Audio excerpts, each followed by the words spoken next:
How to turn text into stunning images using Adobe Firefly. Hello guys and welcome back to the channel. In this video, I'm going to show you how you can turn your text into stunning visuals using Adobe Firefly. So let's get started. So first of all, you can head over, search for Adobe Firefly, and you'll be redirected to an interface like this. So instead of creating images, you can also create videos. So all you need to do is simply describe what you want to generate. For example, close-up portrait of women with serene expressions. So these are some prompt suggestions.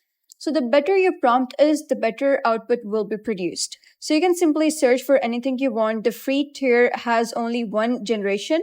But if you wish to create more designs, you can buy the premium version and you can enjoy tweaking your edits into that.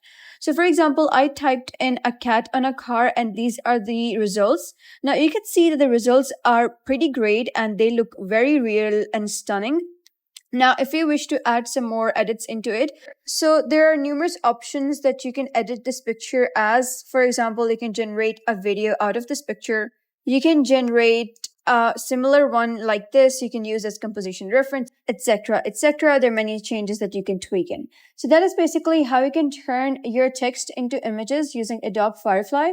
So that's it for today's video. If you found this guide helpful, give it a thumbs up and don't forget to subscribe for more helpful tutorials. I'll see you in the next video.